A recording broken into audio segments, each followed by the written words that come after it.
Welcome back guys, my self Piyush Goyal, company secretary from Jaipur. और दोस्तों, आज हम समझने वाले हैं, अगर आप इंक्रीज करना चाहते हैं ऑथराइज शेयर कैपिटल, तो कंपनी की किस तरीके से बढ़ा सकते हैं, क्या क्या प्रोविजंस को आपको कंप्लाई करना होगा before going for increase the authorise share capital. और उसके काफ़ी सारे मैनर है चेंज करने के ऑथराइज शेयर कैपिटल को। तो आज हम इसी को समझेंगे और चलिए चलते हैं, स्टार्ट करते हैं। तो सभी कंपनी जो कि जिनको इवेंचुअली नीड पड़ती है, किस कारण पड़ सकती है नीड, या तो वो आईपीओ के लिए जा रही हो तो उनके पास सफिशिएंट ऑथराइज कैपिटल होनी चाहिए, या फिर वो बैंक फंडिंग के लिए जा रही हो तो डेप्ट इक्विटी रेशियो को मेंटेन करने के लिए वहाँ पर ऑथराइज शेयर कैपिटल है, वो उसकी रिक्वायरमेंट पड़ती है। बेसिकली पेडअप की है तो पेडअप बढ़ाने के लिए ऑथराइज आपके सफिशिएंट होनी चाहिए, तभी आप पेडअप कैपिटल जो है यहाँ पे इंक्रीज कर सकते हो। और सो मैनी अदर रीजंस हो सकते हैं जिनकी वजह से हमको यहाँ पे नीड पड़ती है। तो आपको जो फंड है रिक्वायर्ड होते हैं for work immediately in later, जो शॉर्ट टर्म रिक्वायरमेंट जो है आप लोन से एडवांस से लेते हैं, but in long run demand आपको ज़्यादा मनी की होती है, तो प्राइवेट लिमिटेड कंपनी जो है अपनी ऑथराइज शेयर कैपिटल बढ़ाती है और चेंजेस करती है स्ट्रक्चर में, जो जिनको आपको क्या है गाइडलाइंस को फॉलो करना होगा कंपनी एक्ट की, as well as the other requirement as well. तो ऑथराइज शेयर कैपिटल क्या होती है? तो मैक्सिमम नंबर ऑफ शेयर्स है जो कि कंपनी इशू कर सकती है शेयर होल्डर्स को in accordance with the as per the company act 2013। It is called the authorise share capital. तो पॉसिबल हो सकता है कि some of the capital has not been sold yet, तो shareholders consent is required है to change the authorise share capital according to section 28 of company act 2013। Authorise capital limit is stated in memorandum of association under the capital close. ठीक है, तो ये इसका meaning हमने समझा।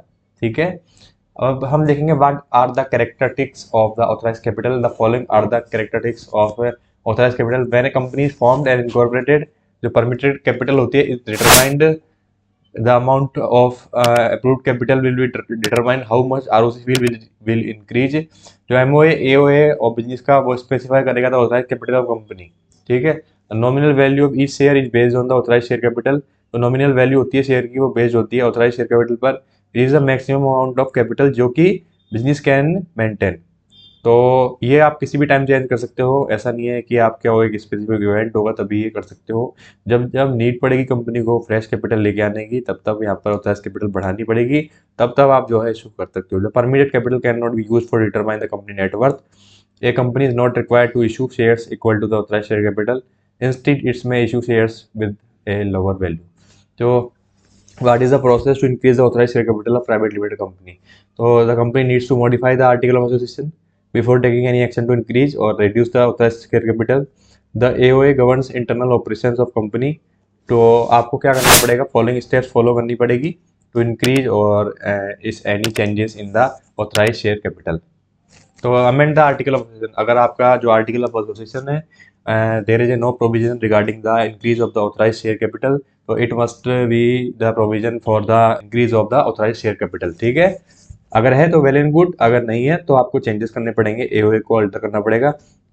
Conduct a board meeting, send the meeting agenda to the directors. जो meeting का agenda है डायरेक्टर्स को जाएगा at least 7 days prior to the meeting to the respective registered address. Pass a board resolution to call an extraordinary general meeting, और issue करेंगे notice as per section 101 of the act.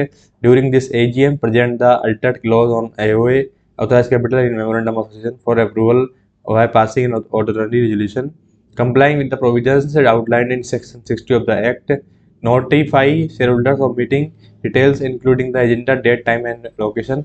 ठीक है, ensure that a notice of EGM is sent at least 21 days before the EGM date unless consent from at least 95% of eligible voting member is obtained. हम देखेंगे third step में क्या होगा, extra ordinary general meeting hold करनी पड़ेगी। During the meeting discuss the proposal to increase the share capital, conduct a vote in predetermined order to reach a decision. Once approval is obtained, approval आ जाएगी एक बार, तो आपको explanatory statement दर्ज करना पड़ेगा। Increase the authorised capital, file form with the ROC, file E form SS7 and E form MGT14। SS7 file करना पड़ेगा, MGT14 फाइल करना पड़ेगा along with the prescribed fees with the registrar within 30 days of passing a resolution. File करना पड़ेगा MGT14 with this form with the ROC within 30 days of passing a resolution. Submit करना पड़ेगा the form on MC portal with the following information, company information including the its in, reason for filing the form, dispatch date of issue, date of passing the resolution. ठीक है, details about resolution, details देनी पड़ेगी, DIN and digital signature, when where required attach the following document with the MGT14 notice of EGM, explanatory statement file करना पड़ेगा, certified copy of EGM resolution, copy of the new MOA, a copy of new AOA, ये सारी चीज़ें आपको file करनी पड़ेगी। Form S7 तो file this form with the ROC within 30 days of passing the resolution। ठीक है, फॉर्म फाइल करना पड़ेगा ROC को within 30 days of passing resolution।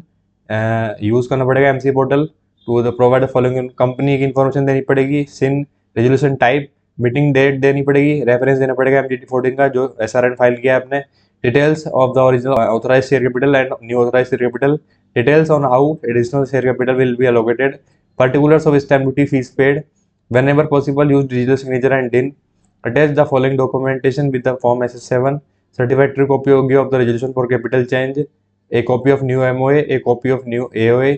ठीक है, ये सब चीज़ें होगी। तो I hope this video is very helpful for understanding about the change in the authorized share capital. Thank you guys for watching this video.